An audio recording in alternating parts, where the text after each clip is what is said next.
అందరికీ నమస్కారం. నేను మీ కోట్ master. Welcome to Dhruva for you. అభ్యర్థులు అడిగినటువంటి ప్రతి ప్రశ్నకు సమాధానం చెప్తూ ఆ పార్ట్ 1 వీడియో చేయడం జరిగింది. ఆ తర్వాత అభ్యర్థులకు ఏమైనా డౌట్స్ ఉంటే కామెంట్ రూపంలో తెలియజేయండి, ప్రతి ప్రశ్నకి కూడా నేను సమాధానం ఇస్తానని చెప్పడం జరిగింది. కొంతమంది అభ్యర్థులు మరికొన్ని ప్రశ్నలతో మనకి కామెంట్ చేయడం జరిగింది. ఆ ప్రశ్నల యొక్క సమాధానాలన్నింటినీ కూడా ఈ వీడియోలో మనం ఒకసారి పరిశీలిద్దాం. ముందుగా రామకృష్ణ గారు అడిగినటువంటి ఒక ప్రశ్న చూద్దాం. ఓపెన్ కేటగిరీలో రిజర్వేషన్ అభ్యర్థిని ఫిల్ చేయట్లేదని బయట టాక్ సార్, దీని మీద క్లారిటీ ఇవ్వండి. లేదండి రామకృష్ణ గారు, మీరు 3 వీడియోలో కూడా ఈ ప్రశ్న అడగడం జరిగింది. దీని మీద ఇప్పుడు క్లారిటీ ఇస్తాను. ఓపెన్ కేటగిరీలో రిజర్వేషన్ అభ్యర్థులు తీసుకురావడం లేదు, అటువంటివి ఏమీ నమ్మవద్దు. యాజ్ పర్ రిజర్వేషన్ క్రైటీరియా ప్రకారం ఓపెన్ కేటగిరీలో ఉన్నట్టు పోస్టులని ఓపెన్ కేటగిరీ అభ్యర్థులతోనూ, అంటే irrespective of gender, irrespective of caste, ఆ ఓపెన్ కేటగిరీ పూర్తయిన తర్వాత రిజర్వేషన్, సోషల్ రిజర్వేషన్స్ ఏవైతే ఉన్నాయో ఆ రిజర్వేషన్ కేటగిరీ ప్రకారం అభ్యర్థిని ఫిల్ చేయడం జరుగుతుంది. ఈ 2 కేటగిరీలు పూర్తయిన తర్వాత ఏవైతే స్పెషల్ కేటగిరీస్ ఉన్నాయో, ఉమెన్ కావచ్చు, లేకపోతే స్పెషల్ పీడబ్ల్యూడీ కావచ్చు, స్పోర్ట్స్ మెన్ కావచ్చు, ఎక్స్ సర్వీస్ మెన్ కావచ్చు, ఈ స్పెషల్ కేటగిరీస్ అన్నిటికీ కూడా హారిజాంటల్ రిజర్వేషన్ ప్రకారం అడ్జస్ట్ చేయడం జరుగుతూ ఉంది. సో ఇందులో ఎటువంటి డీవియేషన్ లేదు. అయితే మెరిట్ లిస్ట్ తయారు చేసేటప్పుడు 20% ఓపెన్ పోస్టులు ఏవైతే ఉన్నాయో వాటిని ముందుగా ఫిల్ చేయడం జరుగుతుంది. 20% ఓపెన్ పోస్టులకి లోకల్, నాన్ లోకల్ బోత్ ఆ 2 కేటగిరీల అభ్యర్థులు ఎలిజిబులే. 20% ఓపెన్ పోస్టులు ఫిల్ చేసిన తర్వాత ఆ సోషల్ రిజర్వేషన్ ప్రకారం 20% ఓపెన్ పోస్టులు మళ్ళీ ఫిల్ చేయడం జరుగుతుంది. బీసీ, ఎస్సీ, ఎస్టీ, ఈడబ్ల్యూఎస్ అన్ని కేటగిరీలో కూడా 20% క్యాస్ట్ రిజర్వేషన్ పోస్టులను ఫిల్ చేయడం జరుగుతుంది. ఈ 2 ఫిల్ చేసిన తర్వాత అప్పుడు ఈ మిగిలిపోయినటువంటి 80% ఏవైతే పోస్టులు ఉన్నాయో ఓపెన్ పోస్టులు, ఆ పోస్టులన్నింటినీ కూడా ఈ లోకల్ అభ్యర్థులతో, స్థానిక అభ్యర్థులతో ఫిల్ చేయడం జరుగుతుంది. ఈ 80% ఫిల్ చేసిన తర్వాత 80% సోషల్ రిజర్వేషన్ పోస్టులు ఏవైతే ఉంటాయో వాటిని కూడా ఓన్లీ స్థానిక అభ్యర్థులతో మాత్రమే ఫిల్ చేయడం జరుగుతుంది. ఈ విధంగా మాత్రమే ఇప్పుడు మెరిట్ లిస్ట్ తయారు చేయడం జరిగింది. ఈ మొత్తం పూర్తయిన తర్వాత women, PWD, sports person, ex service మెన్ని హారిజాంటల్ రిజర్వేషన్ ప్రకారం అడ్జస్ట్ చేయడం అనేది జరుగుతూ ఉంది. సో అంతే తప్ప ఇక్కడ రిజర్వ్డ్ అభ్యర్థికి కానీ లేకపోతే ఓపెన్ అభ్యర్థికి కానీ ఎక్కడ అన్యాయం జరిగినట్టయితే కనిపించలేదు. ఒకవేళ మెరిట్ లిస్ట్ వచ్చిన తర్వాత అటువంటి ఏమైనా అసంబద్ధమైనటువంటివి ఏమైనా ఉంటే ఖచ్చితంగా మనం దాని మీద మళ్ళీ మాట్లాడదాం. నెక్స్ట్ ప్రశ్న అండి. సచివాలయ ఎంప్లాయీస్ ఎన్ఓసి తీసుకోకపోతే ఏమవుతుంది? సచివాలయ ఉద్యోగి రీజాయిన్ కావాలా, రిలీవ్ తీసుకొని జాయిన్ అవ్వాలని అడుగుతా ఉన్నారు. చాలా మంచి ప్రశ్న.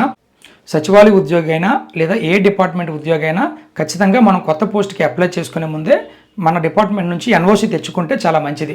తెచ్చుకోకపోయిన వాళ్ళు కూడా ఏం కంగారు పడొద్దు, దానివల్ల మీకు ఏమి ఇబ్బంది లేదు. అయితే ఎన్ఓసి తెచ్చుకొని ప్రాపర్ ఛానల్లో వెళ్ళడం వల్ల వచ్చే మనకు కొన్ని బెనిఫిట్స్ ఏంటి అంటే, మీరు ఎప్పటికే సచివాలయ ఉద్యోగిగా 5 సంవత్సరాల సర్వీస్ని పూర్తి చేసుకుని ఉంటారు. సో ఈ 5 సంవత్సరాల్లో మీకు వచ్చినటువంటి లీవ్ బ్యాలెన్సెస్ ఏవైతే ఉంటాయి, ఎర్నడ్ లీవ్ కావచ్చు, లేకపోతే మెడికల్ లీవ్ కావచ్చు, ఈ లీవ్ బ్యాలెన్సెస్ అన్నీ కూడా మీ ఎస్ఆర్తో పాటు కొత్త జాబ్లో కూడా క్యారీ ఫార్వర్డ్ అవుతాయి. సో మీరు ఈ సచివాలయ ఉద్యోగ జాబ్ నుంచి వేరే జాబ్లోకి వెళ్ళినా ఆ కొత్త జాబ్లో మరి కొత్త ఎస్ఆర్ ఉండదండి. మీకు ఏదైతే పాత ఎస్ఆర్ ఉంటుందో ఈ ఎస్ఆర్నే అక్కడికి ఫార్వర్డ్ చేస్తారు. మీ డిపార్ట్మెంట్ నుంచి స్కూల్ ఎడ్యుకేషన్ డిపార్ట్మెంట్కి ఫార్వర్డ్ అవుతుంది. సో పాత ఎస్ఆర్ఏ కంటిన్యూ అవుతుంది. ఎప్పుడైతే మీకు ఆ కొత్త పోస్ట్లో జాయిన్ అవుతారో ఆ డేట్ నుంచి ఆ జాబ్కి సంబంధించినవన్నీ కూడా వర్తిస్తాయి. సో అంతకుముందు మీ ఎస్ఆర్లో ఎంట్రీ పడినటువంటి ఎర్నర్ లీవ్స్ కావచ్చు, మిగతా లీవ్ బ్యాలెన్సెస్ అన్నీ కూడా మీ ఎస్ఆర్ ద్వారా మీకు క్యారీ ఫార్వర్డ్ అవ్వడం జరుగుతుంది. అంతేకాకుండా మీరు రిలీవింగ్ తీసుకునే సమయంలో కూడా మీకు ఎటువంటి ఆటంకాలు లేకుండా మీకు సాఫీగా రిలీవ్ చేస్తారు మీ యొక్క అధికారులు. సో ఇటువంటి బెనిఫిట్స్ మనకు ఉన్నాయి కాబట్టి ముందుగా ఎన్ఓసి తీసుకోవడం మంచిది. ఈ సర్వీస్ కూడా మీకు అక్కడ కౌంట్ అవుతుంది. అంటే మీరు స్కూల్ ఎస్జిటిగా కానీ స్కూల్ అసిస్టెంట్గా కానీ జాయిన్ అయితే ఈ స్కూల్ అసిస్టెంట్ లేదా ఎస్జిటి సర్వీస్ అనేది డేట్ ఆఫ్ జాయినింగ్ నుంచే పరిగణించబడుతుంది. కానీ టోటల్ సర్వీస్ మాత్రం మీకు ముందుగా సచివాలయం జాబ్లో ఎప్పుడు జాయిన్ అయ్యారో అక్కడ నుంచి కూడా కౌంట్ చేయబడుతుంది టోటల్ సర్వీస్కి. ఇది బెనిఫిట్, అంతే తప్ప ఇందులో ఇంకేమీ ఇబ్బంది ఏమీ లేదు. అయితే రీజాయిన్ అవ్వాలా, రిలీవింగ్ అయ్యి జాయిన్ అవ్వాలా?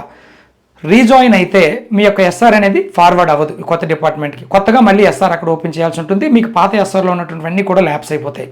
కాబట్టి రిలీవ్కి తీసుకొని జాయిన్ అవ్వడమే అత్యుత్తమమైనటువంటి మార్గం. మీ ఎస్ఆర్ని అక్కడికి క్యారీ ఫార్వర్డ్ చేసుకుంటారు, కొత్త ఎంట్రీ వేస్తారు, అక్కడ నుంచి ఆ సర్వీస్ కౌంట్ అవుతుంది, పాత బ్యాలెన్సెస్ అన్ని క్యారీ ఫార్వర్డ్ అవుతాయి. అయితే రిలీవింగ్ ఇవ్వడం అనేది లేట్ అయితే మా పరిస్థితి ఏంటి అని అడుగుతున్నారు కొంతమంది. దానికి కూడా మీకు క్లారిటీ ఇస్తాను. మన ప్రభుత్వ ఉద్యోగంలో జాయిన్ అయ్యేటప్పుడు డేట్ ఆఫ్ జాయినింగే మనకి సీనియారిటీకి ప్రామాణికంగా తీసుకోవడం జరుగుతుంది. ఒకే డేట్ని జాయిన్ అయినటువంటి అభ్యర్థులకి మెరిట్ ప్రాతిపదికగా తీసుకుంటారు. సో డేట్ ఆఫ్ జాయినింగ్ చాలా ఇంపార్టెంట్. మనం ఒక్కరోజు ఆలస్యంగా జాయిన్ అయినా కూడా మనము మన బ్యాచ్తో జాయిన్ అయిన అభ్యర్థులందరికంటే కూడా సీనియారిటీలో, ప్రమోషన్ సీనియారిటీలో మనం వెనకబడడం జరుగుతుంది. అయితే మీకు అభ్యర్థులందరికీ కూడా ఉమ్మడిగా ఒక అపాయింట్మెంట్ డేని ప్రభుత్వం ప్రకటిస్తుంది. ఆ డేట్ని మీరు అందరూ జాయిన్ అయిపోండి. అయితే జాయిన్ అయ్యే ముందు మీ సంబంధిత డిపార్ట్మెంట్ హెడ్కి ఒక లేఖ ద్వారా తెలియపరచండి. మీ యొక్క అపాయింట్మెంట్ లెటర్ ఏదైతే ఉంటుందో ఆ అపాయింట్మెంట్ లెటర్ని జత చేస్తూ ఒక దరఖాస్తు రాసి పెట్టండి. సార్, నేను ఇలా సో జాబ్కి నేను సెలెక్ట్ అయ్యాను, ఈరోజు ఆ జాబ్లో జాయిన్ అవుతున్నాను, దానికి సంబంధించినటువంటి అపాయింట్మెంట్ లెటర్ను కూడా నేను ఈ లేఖతో జతపరిచున్నాను, దయచేసి నాకు ఈ డ్యూటీ నుంచి రిలీవ్ చేయవలసిందిగా ప్రార్థిస్తున్నానని చెప్పి ఒక లెటర్ రాసేసి సంబంధిత ఎంపీడీఓ గారికి కావచ్చు, గ్రామ సచివాలయం అయితే ఎంపీడీఓ గారికి, అలాగే వార్డు సచివాలయం అయితే మున్సిపల్ కమిషనర్ గారికి లెటర్ పెట్టి ఎక్నాలజ్మెంట్ తీసుకొని వచ్చి మీరు నిరభ్యంతరంగా ఏ రోజు అయితే జాయిన్ అవుతారో ఆ ఫస్ట్ డేనే జాయిన్ అయిపోండి. వాళ్ళు మీకు రిలీవింగ్ లెటర్ ఇచ్చేంత వరకు మీరు వెయిట్ చేయాల్సిన అవసరం లేదు. మీరు లెటర్ సబ్మిట్ చేసి ఎక్నాలజ్మెంట్ తీసుకుంటారు. ఆ తరువాత వాళ్ళు రిలీవింగ్ ప్రొసీడింగ్ అనేది మీకు ఇవ్వడం జరుగుతుంది. ఎస్ఆర్ తెచ్చుకోవడం, ఈ ప్రాసెస్ అంతా జాయిన్ అయిన తర్వాత అవసరమైతే 1-2 రోజులు సెలవు పెట్టి మీ మిగతా కార్యక్రమాలు మీరు పూర్తి చేసుకోవచ్చు. కాబట్టి డేట్ ఆఫ్ జాయినింగ్లో ఎటువంటి డిలే మాత్రం చేయవద్దు. ఆ దరఖాస్తుతో పాటు ఎన్ఓసిని కూడా, మీరు గతంలో తీసుకున్న ఎన్ఓసి ఉన్నట్లయితే ఆ ఎన్ఓసిని కూడా జత చేసి ఆ దరఖాస్తు పెట్టండి. ఒకవేళ ఎన్ఓసి లేకపోయినా ఇబ్బంది ఏమీ లేదు. ఇక రెండో ప్రశ్న చూద్దామండి. హస్బెండ్ గవర్నమెంట్ ఎంప్లాయీ అయితే ఈడబ్ల్యూఎస్ వర్తిస్తుందా? హస్బెండ్ గవర్నమెంట్ ఎంప్లాయీ అయితే ఖచ్చితంగా మనకి ఈడబ్ల్యూఎస్ అనేది వర్తించదండి. ఇది క్లియర్. హస్బెండ్ నేమ్తో ఈడబ్ల్యూఎస్ సర్టిఫికేట్ ఉంది, ఆధార్ కూడా హస్బెండ్ నేమ్తోనే ఉందా, సెండ్ చేయండి అని చెప్పి డిఓ ఆఫీస్ నుండి కాల్ చేసి అడిగారు.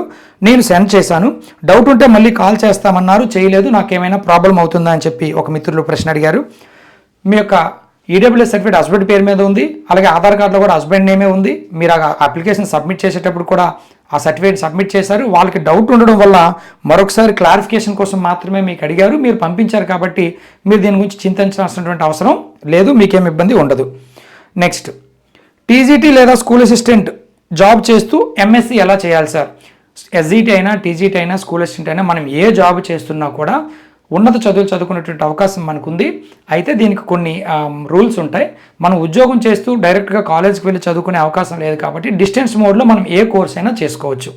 ఏదైనా యూనివర్సిటీ సంబంధిత పీజీ కోర్సుకు కావచ్చు, లేకపోతే ఇంకా వేరే ఏదైనా కోర్సుకి నోటిఫికేషన్ జారీ చేస్తే, అడ్మిషన్ నోటిఫికేషన్ జారీ చేస్తే మన సంబంధిత అధికారి దగ్గర నుంచి మనం సర్వీస్ సర్టిఫికేట్, ఎన్ఓసి తీసుకొని ఆ యూనివర్సిటీకి దరఖాస్తు చేసుకొని డిస్టెన్స్ మోడ్లో మనం ఏ కోర్స్ అయినా చేసుకోవచ్చు. దానికోసం జాయిన్ అయిన 2 సంవత్సరాల తర్వాత చేయాలా, ఎప్పుడు చేయాలని డౌట్స్ కూడా కొంతమంది అడిగారు. మీరు జాయిన్ అయిన మరుక్షణమే మీరు చేసుకోవచ్చు. లేదా ఇంకా జాయిన్ అవ్వలేదు, ఇప్పటికే ఏదైనా యూనివర్సిటీ మీకు నోటిఫికేషన్ ఇచ్చి ఉంటే అప్లై చేసేసుకోండి. డిస్టెన్స్ మోడ్లో కోర్స్ చేసుకోవడానికి మనకి ఎటువంటి అబ్జెక్షన్ లేదు. అప్లై చేసేయండి. మీరు నిరభ్యంతరంగా ఏ కోర్స్ అయినా డిస్టెన్స్ మోడ్లో గవర్నమెంట్ జాబ్ చేస్తూ చేసుకునేటటువంటి అవకాశం మనకి ఉంది. నెక్స్ట్, ఇన్ సర్వీస్ బీఈడీకి డిగ్రీ కంపల్సరీనా? ఇన్ సర్వీస్ బీఈడీ అయినా రెగ్యులర్ బీఈడీ అయినా డిగ్రీ లేకుండా బీఈడీ అవదండి. ఖచ్చితంగా మనం సంబంధిత సబ్జెక్ట్లో గ్రాడ్యుయేషన్ చేసి ఉంటే ఆ సంబంధిత సబ్జెక్ట్లో మనం బీఈడీలో మెథడాలజీస్ తీసుకునేటటువంటి అవకాశం ఉంది. కాబట్టి డిగ్రీ కంపల్సరీ. నెక్స్ట్ ప్రశ్న, డిగ్రీ ఫస్ట్ ఇయర్ అయింది, జాబ్ వచ్చింది, సెకండ్ ఇయర్ థర్డ్ ఇయర్ ఎట్లా కంటిన్యూ చేయాలి? మీరు డిగ్రీ ఫస్ట్ ఇయర్ పూర్తయిన తర్వాత గవర్నమెంట్ జాబ్ వచ్చింది, జాబ్లో జాయిన్ అయిపోయారు. కాబట్టి ఇంకా సెకండ్ ఇయర్ థర్డ్ ఇయర్ మీకు పెండింగ్ ఉంటుంది. మీరు ఏ యూనివర్సిటీలో అయితే ఫస్ట్ ఇయర్ కంప్లీట్ చేశారో అదే యూనివర్సిటీకి మీరు దరఖాస్తు పెట్టుకొని పర్మిషన్ తెచ్చుకోవాలి. ఫస్ట్ ఇయర్ కంప్లీట్ చేశాను, సెకండ్ ఇయర్ థర్డ్ ఇయర్ నేను డిస్టెన్స్ మోడ్లో చేసుకోవడానికి పర్మిషన్ ఇవ్వండి అని లెటర్ పెట్టుకుంటే ఆ యూనివర్సిటీ వాళ్ళు మీకు లెటర్ ఇస్తారు. ఆ లెటర్ ప్రాప్తికి అదే యూనివర్సిటీలో డిస్టెన్స్ ఎడ్యుకేషన్ ద్వారా మీరు మిగిలిన 2 సంవత్సరాలని పూర్తి చేసుకోవచ్చు. అప్పటికే ఫస్ట్ ఇయర్ మొత్తం అన్ని సబ్జెక్టులు పాస్ అయిపోతే సెకండ్ ఇయర్ థర్డ్ ఇయర్ మీరు ఎగ్జామ్స్ రాసుకుంటారు. ఫస్ట్ ఇయర్లో ఏమైనా పెండింగ్ సబ్జెక్టులు ఉన్నట్లయితే ఆ పెండింగ్ సబ్జెక్టులు కూడా డిస్టెన్స్ మోడ్లోనే మీరు కంప్లీట్ చేసుకుంటారు. ఫస్ట్ ఇయర్కి రెగ్యులర్గా వచ్చిన మార్క్స్ మేము ఉంటుంది, సెకండ్ ఇయర్ థర్డ్ ఇయర్కి మీకు మిగతా ఇయర్స్కి డిస్టెన్స్ ఎడ్యుకేషన్ ఇచ్చిన సర్టిఫికేట్ వస్తుంది. ఫైనల్గా ఓడి డిస్టెన్స్ ఎడ్యుకేషన్ నుంచి మీకు ఓడి అనేది రావడం జరుగుతుంది. అదే మీరు యూనివర్సిటీ మారితే మాత్రం ఆ ఫస్ట్ ఇయర్ చదివినటువంటిది మళ్ళీ క్యారీ ఫార్వర్డ్ అవ్వదు, మళ్ళీ ఫస్ట్ నుంచి మీరు డిగ్రీ కంప్లీట్ చేయాల్సి ఉంటుంది. సో సేమ్ యూనివర్సిటీలో మీరు కంటిన్యూ చేసుకునేటటువంటి అవకాశం మీకు ఉంది. కొన్ని యూనివర్సిటీలు పర్మిట్ చేస్తున్నాయి. ఈడబ్ల్యూఎస్ సర్టిఫికేటు ఫాదర్ నేమ్తో తీసుకోవాలా, హస్బెండ్ నేమ్తో తీసుకోవాలా? దీని మీద క్లారిటీ ఇస్తాను. మీరు దరఖాస్తు చేసే సమయానికి మీకు మ్యారేజ్ కనుక అవ్వకపోయి ఉంటే తండ్రి గారి పేరు మీద మాత్రమే ఈడబ్ల్యూఎస్ సర్టిఫికేట్ని ప్రొడ్యూస్ చేయాల్సి ఉంటుంది, ప్రొడ్యూస్ చేయండి. ఒకవేళ మీరు దరఖాస్తు చేసే సమయానికి మ్యారేజ్ అయి ఉంటే భర్త పేరు మీద ఉన్నటువంటి ఈడబ్ల్యూఎస్ సర్టిఫికేట్ మాత్రమే ప్రొడ్యూస్ చేయండి. ఒకవేళ మీరు దరఖాస్తు చేసే సమయానికి మ్యారేజ్ కాలేదు, అక్కడ మీరు అప్లికేషన్లో అన్మ్యారీడ్ అని పెట్టారు, సో మీరు ఖచ్చితంగా నాన్నగారి పేరు మీద ఉన్నటువంటి దరఖాస్తుని మాత్రమే సమర్పించండి. ఒకవేళ అప్లికేషన్ టైంకి మ్యారేజ్ అవ్వలేదు, సర్టిఫికేట్ వెరిఫికేషన్ టైంకి మ్యారేజ్ అయ్యింది, మీరు అప్పుడు అప్లికేషన్లో అన్మ్యారీడ్ అని పెట్టి ఉంటారు కాబట్టి నాన్నగారి పేరు మీద ఉన్నటువంటి ఈడబ్ల్యూఎస్ సర్టిఫికేట్ ప్రొడ్యూస్ చేస్తే సరిపోతుంది. ఇది క్లారిటీ. మ్యారేజ్ కాకపోతే నాన్నగారి పేరు మీద, మ్యారేజ్ అయితే హస్బెండ్ పేరు మీద ఈడబ్ల్యూఎస్ సర్టిఫికేట్ మనం ఖచ్చితంగా ప్రొడ్యూస్ చేయాల్సి ఉంటుంది. మ్యారేజ్ అయ్యాక ఎట్టి పరిస్థితుల్లో నాన్నగారి పేరు మీద ఉన్నటువంటి ఈడబ్ల్యూఎస్ సర్టిఫికేట్ అనేది యాక్సెప్ట్ చేయరండి. ఎందుకంటే హస్బెండ్ ఎంప్లాయ్ కావచ్చు, హస్బెండ్ తాలూకా శాలరీ ఎక్కువ ఉండొచ్చు. తర్వాత ప్రశ్న చూద్దామండి. ఎస్సీ ఎస్టీ ఇన్ సర్వీస్ బీఈడికి స్టడీ లీవ్ ఉందా, శాలరీ ఇస్తారా లీవ్ పీరియడ్లో? ఎస్ అండి. ఎస్సీ ఎస్టీ అభ్యర్థులు ఎవరైతే ఉన్నారో వాళ్ళకి ఉన్నత చదువులు చదువుకోవడానికి 2 సంవత్సరాల స్టడీ లీవ్ని ప్రభుత్వం మంజూరు చేస్తుంది. దీనికి సంబంధించి ఆ 2 ఏళ్ల కాలానికంటే గరిష్టంగా 720 రోజులకు గాను మీకు పూర్తి వేతనంతో కూడినటువంటి సెలవుని మంజూరు చేసింది. అయితే ఇక్కడ కొన్ని కండిషన్స్ ఉంటాయి. ఏంటి అంటే డిఎడ్ పూర్తి చేసి బీఈడి కోర్స్ చేయడానికి మాత్రమే మనకి స్టడీ లీవ్ వర్తిస్తుందండి. ఆల్రెడీ ఇప్పటికే బీఎడ్ పూర్తి చేసిన అభ్యర్థులు పీజీలు కానీ ఎంఈడీలు కానీ చేయడానికి మనకి అవకాశం లేదు. కేవలం డిఎడ్ ఎవరైతే అభ్యర్థులు డిఎడ్ పూర్తి చేసి ప్రమోషన్ కోసం బీఈడి చేయాలని అనుకుంటారో ఆయా అభ్యర్థులు మీ సంబంధిత ఎంఈఓ గారి ద్వారా డిఓ గారికి, అక్కడ నుంచి స్కూల్ ఎడ్యుకేషన్ కమిషనర్ గారికి లెటర్ పెట్టుకొని మీరు బీఈడికి అప్లై చేసుకొని బీఈడి కౌన్సిలింగ్ ద్వారా జాయిన్ అయితే ఆ కోర్స్ డ్యూరేషన్ మొత్తం కాలానికి మీకు లీవ్ మంజూరు చేస్తారు. లీవ్ పీరియడ్లో మీకు పూర్తి వేతనం మీకు అందజేయబడుతుంది. ఇది కేవలం ఎస్సీ ఎస్టీ అభ్యర్థులకు మాత్రమే. ఓన్లీ డిఎడ్ చేసిన అభ్యర్థులు బీఈడి చేయడానికి మాత్రమే వర్తిస్తుంది, మిగతా ఏ కోర్సులకి వర్తించదు. ఇది క్లియర్. ఇంకొక ప్రశ్న, నేను కాంట్రాక్ట్ ఎంప్లాయీని, అగ్రికల్చర్ డిపార్ట్మెంట్లో ఎంపీఈఓగా జాబ్ చేస్తున్నాను, గతంలో ఎన్ఓసి తీసుకోలేదు, ఏదైనా ప్రాబ్లమా? కాంట్రాక్ట్ ఉద్యోగులు అలాగే ప్రైవేట్ ఉద్యోగులు మీరు ఎన్ఓసి తీసుకోకపోయినంత మాత్రాన మనకు వచ్చేటువంటి ఇబ్బంది ఏమీ లేదండి. మీరు నిరభ్యంతరంగా కొత్త పోస్టులో జాయిన్ అయిపోవచ్చు. అయితే మీరు ఆ జాబ్ నుంచి రిలీవ్ అయ్యే ముందు సంబంధిత అధికారికి నేను వెళ్ళిపోతున్నానని తెలియజేసి రిలీవ్ అయ్యి రండి. మీకు ఏమైనా మీ పేరు మీద ఏమైనా డ్యూస్ ఉన్నా లేకపోతే ఏమైనా ఛార్జ్ లిస్ట్ ఏమైనా పెండింగ్ ఉన్నా అవన్నీ కూడా అప్పచెప్పేసి ముందుగానే మీరు మీ అధికారికి ఈ విషయాన్ని తెలియజేసేసే రిలీవ్ అవ్వండి. ఎన్ఓసితో ఎటువంటి అభ్యంతరం లేదు మీకు. అలాగే ఇంకొక మిత్రుడి ప్రశ్న, విశాఖపట్నం జిల్లాలో నాకు 85 మార్కులకు 86th ర్యాంక్ వచ్చింది, విహెచ్లో రిజెక్ట్ అయ్యాను, ఓపెన్లో నాకు పోస్ట్ ఇస్తారా? సార్, మీరు విజువల్లీ హ్యాండిక్యాప్డ్ కేటగిరీలో అప్లై చేసుకున్నారు, మీకు 85 మార్కులకు గాను జిల్లాలో 86వ ర్యాంక్ రావడం జరిగింది. అయితే వెరిఫికేషన్లో మీ యొక్క పర్సంటేజ్ తక్కువ అవడం వల్ల విజువల్లీ హ్యాండిక్యాప్డ్ రిజర్వేషన్ అనేది మీకు రిజెక్ట్ అయిందని మీరు చెప్తున్నారు కాబట్టి ఆ రిజర్వేషన్లో మీకు వర్తించదు. కానీ మీరు ఓపెన్ మెరిట్లో లేదా మీ సోషల్ రిజర్వేషన్లో కనుక మీరు ఉన్నట్లయితే ఖచ్చితంగా మీకు ఓపెన్ కేటగిరీలో కానీ లేదా మీ సంబంధిత సోషల్ రిజర్వేషన్లో కానీ మీ యొక్క ర్యాంకుకి ఆ పోస్ట్ ఉన్నట్లయితే ఖచ్చితంగా మీరు అందులో మీకు పోస్ట్ ఇవ్వడం అనేది జరుగుతుంది.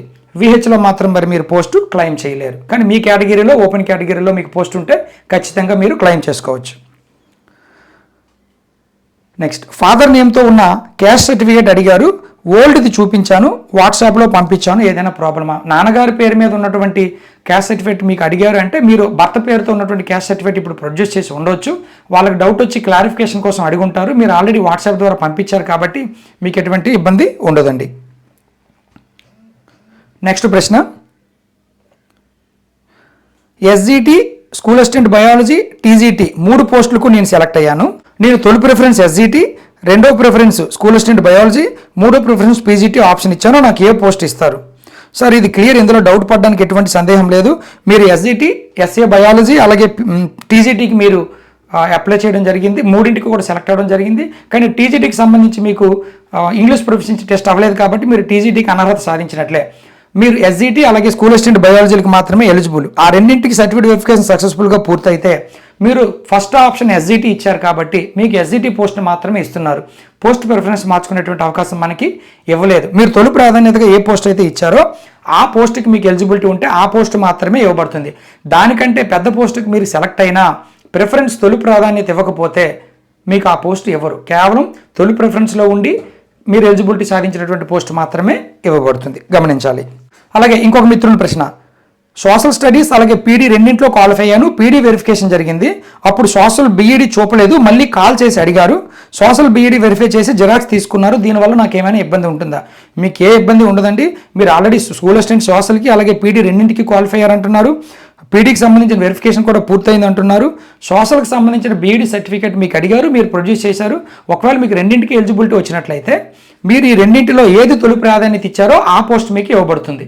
మీరు సోషల్ ఫస్ట్ ప్రిఫరెన్స్ ఇచ్చి ఉంటే సోషల్కి ఎలిజిబిలిటీ ఉంటే సోషలే ఇస్తారు. ఒకవేళ మీరు పీడీ ఫస్ట్ ప్రిఫరెన్స్ ఇచ్చి పీడీకి ఎలిజిబిలిటీ ఉంటే పీడీ పోస్టే ఇస్తారు. ఇంకొక ప్రశ్న, ఎస్ఏ ఇంగ్లీషు ఎస్జిటి రాశాను, సర్టిఫికేట్ వెరిఫికేషన్లో డిఎడ్ మార్క్ లిస్ట్ ఇవ్వలేదు, ప్రిఫరెన్స్ ఎస్ఏ పెట్టాను, ఎస్జిటి ర్యాంక్ 5000 ఉంది, నాకు ఏ పోస్ట్ వస్తుంది?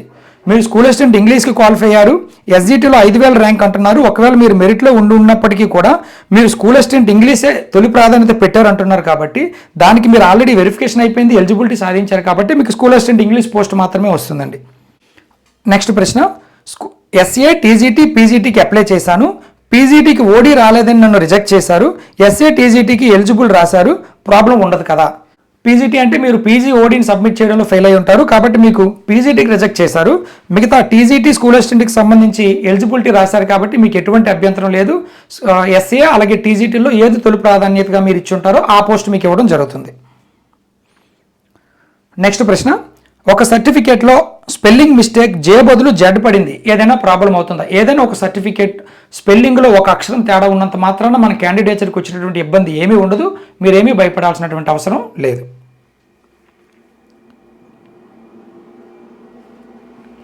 నెక్స్ట్ ప్రశ్న, నా ర్యాంకు 2, క్యాస్ట్ బీసీబీ, రాస్టర్లో నాకు ఓసీ ఇస్తారా బీసీబీ ఇస్తారా? ఎస్, మంచి ప్రశ్న అండి. మీ ర్యాంక్ 2 ఒకవేళ రెండో ర్యాంక్లో ఉన్నారు కాబట్టి మీరు ఓపెన్ కేటగిరీలో మీరు పోస్ట్కి సెలెక్ట్ అయితే మీకు రాస్టర్ ఓసీ వస్తుంది. ఒకవేళ మీరు ఓపెన్ పోస్ట్ ఒకటే ఉండి మీరు బీసీబీ రిజర్వేషన్లో కనుక మీరు పోస్ట్కి సెలెక్ట్ అయ్యి ఉంటే మీకు బీసీబీ వస్తుంది. మనం ఏ కేటగిరీలో పోస్ట్కి సెలెక్ట్ అవుతామో ఆ కేటగిరీ రాస్టర్ మాత్రమే మనకు వర్తిస్తుంది.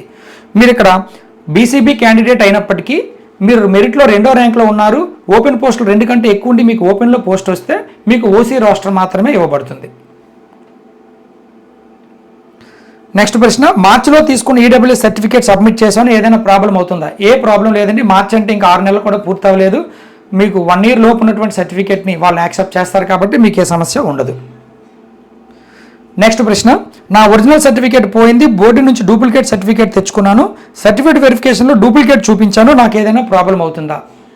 మీకు ఎటువంటి సమస్య ఉండదండి.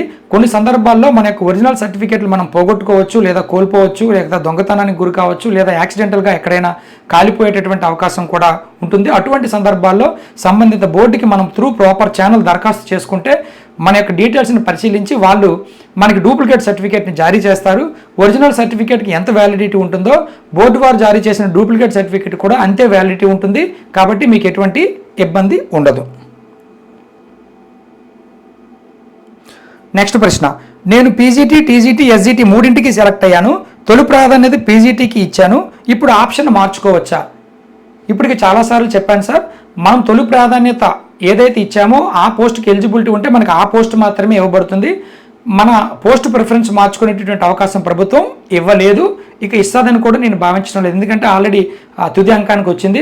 పోస్ట్ ప్రిఫరెన్స్ మార్చుకునే అవకాశం ఇవ్వమని చాలామంది అభ్యర్థులు ప్రభుత్వానికి రిప్రజెంట్ చేసి ఉన్నారు. అయినప్పటికీ కూడా ప్రభుత్వం నుంచి ఎటువంటి మనకి పాజిటివ్ రెస్పాన్స్ రాలేదు ఈ విషయంలో మాత్రం. కాబట్టి పోస్ట్ ప్రిఫరెన్స్ ఎడిట్ ఆప్షన్ లేదు, మీరు మార్చుకునే అవకాశం లేదు ప్రస్తుతానికి.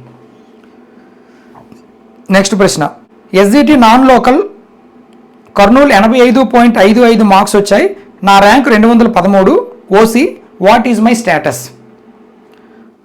మీరు నాన్ లోకల్ కర్నూలు జిల్లాలో రాశారు, మీకు 85.5 మార్క్స్ వచ్చాయి, మీ ర్యాంక్ 213 అంటున్నారు. అక్కడ నాన్ లోకల్ ఓపెన్ 20%లో 133 పోస్టులు ఉన్నట్టు నాకు గుర్తండి.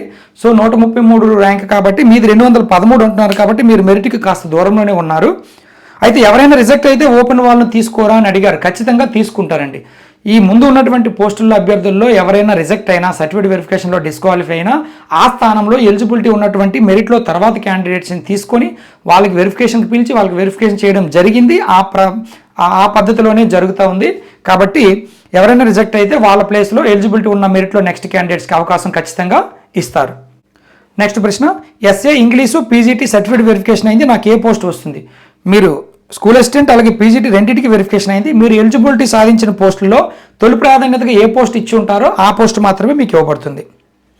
లీవ్ రూల్స్ మీద వీడియో చేయండి సార్, తప్పకుండా అండి. లీవ్ రూల్స్ మీద అలాగే మన యొక్క ప్రతి ఒక్క అంశం మీద కూడా సెలెక్ట్ అయినటువంటి అభ్యర్థులకు సంబంధించిన ప్రతి అంశం మీద కూడా మీకు దాన్ని సపరేట్గా వీడియో చేసి మీకు అందించడం జరుగుతుంది. ఎస్జిటికి సెలెక్ట్ అయ్యాను, డిస్టెన్స్లో పీజీ చేయాలంటే వెంటనే చేయొచ్చా? అంతకుముందు ఆల్రెడీ చెప్పానండి, మీరు సెలెక్ట్ అయినా అవ్వకపోయినా డిస్టెన్స్లో పీజీ చేసుకోవడానికి కానీ ఏ కోర్స్ చేసుకోవడానికి మనకి ఎటువంటి అభ్యంతరం ఉండదు. మీరు నిరభ్యంతరంగా వెంటనే ఏదైనా అడ్మిషన్ నోటిఫికేషన్ ఉంటే ఇమీడియట్గా మీరు అప్లై చేసుకొని డిస్టెన్స్ మోడ్లో మీరు పూర్తి చేసుకోవచ్చు. నేను సచివాలయ ఎంప్లాయీ, ఇటీవల ట్రాన్స్ఫర్స్లో నా ఎస్ఆర్ పాత మండలంలో ఉండిపోయింది, వెంటనే తెచ్చుకోవాలా? గత రీసెంట్గా జరిగినటువంటి ట్రాన్స్ఫర్లో మీరు ఒక మండలం నుంచి వేరే మండలానికి మారారు, పాత మండలంలో మీ ఎస్ఆర్ ఉంది కాబట్టి ఈ జాయినింగ్కి ముందే మీరు పాత మండలం నుంచి ఇప్పుడు ఎక్కడైతే జాయిన్ అయ్యారో ఆ మండలానికి మీ ఎస్ఆర్ తెచ్చుకోండి. ఎందుకంటే జాయిన్ అయిన తర్వాత మళ్ళీ ఇక్కడ రిలీవింగ్ తీసుకొని మళ్ళీ మీ ఎస్ఆర్ని స్కూల్ ఎడ్యుకేషన్ డిపార్ట్మెంట్కి బదిలీ చేయాల్సి ఉంటుంది కాబట్టి పాత మండలం నుంచి వీలైనంత త్వరగా మీ ఎస్ఆర్ తెచ్చుకోవడమే మంచిది.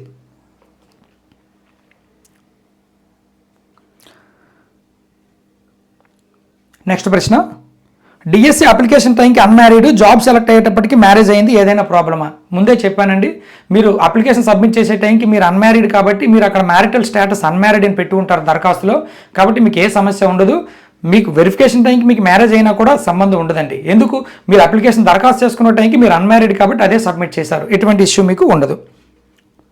దరఖాస్తు చేసే సమయానికి మీకు మ్యారేజ్ అయ్యుండి మ్యారిటల్ స్టేటస్లో మ్యారీడ్ అని పెడితే మాత్రమే ఖచ్చితంగా హస్బెండ్ పేరు మీద ఉన్నటువంటి డాక్యుమెంట్స్ని మనం ప్రొడ్యూస్ చేయాలి. నెక్స్ట్ ప్రశ్న, కర్నూలు గ్రూప్ 1లో లోకల్ స్టూడెంట్స్ లేకపోతే సేమ్ క్యాస్ట్లో నాన్ లోకల్ స్టూడెంట్స్తో ఫిల్ చేస్తారా? ఏ జిల్లాలో అయినా లోకల్ కేటగిరీ అభ్యర్థులు లేకపోతే నాన్ లోకల్ అభ్యర్థులతో ఆ పోస్ట్ని ఫిల్ చేయరండి. నాన్ లోకల్ అభ్యర్థులకి ఎన్ని పోస్టులు అయితే అలాట్ చేయబడ్డాయో అన్ని పోస్టుల వరకు మాత్రమే నాన్ లోకల్ అభ్యర్థులు తీసుకోబడుతుంది. ఒకవేళ నాన్ లోకల్ కేటగిరీ అంటే 20% ఓపెన్ పోస్టులు అన్నీ ఫిల్ అయిపోయిన తర్వాత నాన్ లోకల్ అభ్యర్థులు ఉండి లోకల్లో 80% పోస్టులకు సంబంధించి లోకల్ అభ్యర్థులు లేకపోతే ఆ పోస్టులు నాన్ లోకల్ అభ్యర్థులు ఉన్నప్పటికీ వాళ్ళకి ఇవ్వరు. నెక్స్ట్ డిఎస్సి అలాగే టెట్ గురించి చెప్పండి. సరే, ఇంకా టైం ఉంది, దాని గురించి మాట్లాడదాం. ఈ డిఎస్సి పూర్తి ప్రక్రియ మొత్తం కంప్లీట్ కావాలి, సెలెక్ట్ అయిన అభ్యర్థులందరికీ కూడా నియామక పత్రాలు అంది జాయిన్ అవ్వాలి. ఖచ్చితంగా డిఎస్సి అయితే ఉంటుంది. దానికి సంబంధించి పూర్తి సమాచారాన్ని మీకు ఇంకొక వీడియోలో అందించే ప్రయత్నం చేస్తాను. ఇదండి ఈ వీడియోకి సంబంధించినటువంటి అంశం. మరి మీ అభ్యర్థులందరి డౌట్స్ కూడా నేను క్లియర్ చేసినని భావిస్తున్నాను. మీకు ఇంకా ఏమైనా డౌట్స్ ఉంటే మీరు ఇంకా కామెంట్ రూపంలో తెలియజేయండి, వాటిని కూడా నెక్స్ట్ వీడియోలో కవర్ చేసేటటువంటి ప్రయత్నం చేస్తాను. ఇంకా మన ఛానల్ ఎవరైనా సబ్స్క్రైబ్ చేసుకొని వాళ్ళు ఉంటే సబ్స్క్రైబ్ చేసుకోండి. చాలామంది వీడియో వాచ్ చేస్తున్నారు కానీ సబ్స్క్రైబ్ చేయడం మర్చిపోతున్నారు. దయచేసి ఈ వీడియోని లైక్ చేయండి నచ్చినట్లయితే, అలాగే సబ్స్క్రైబ్ చేసుకోవడం మాత్రం మర్చిపోవద్దు. మీరు ఇచ్చే ప్రతి సబ్స్క్రిప్షన్ నా బాధ్యతను మరింత పెంచుతుంది, మీకు మరింత విలువైనటువంటి కంటెంట్ అందించే ప్రయత్నం చేస్తాను. Keep watching for more updates. Thank you so much.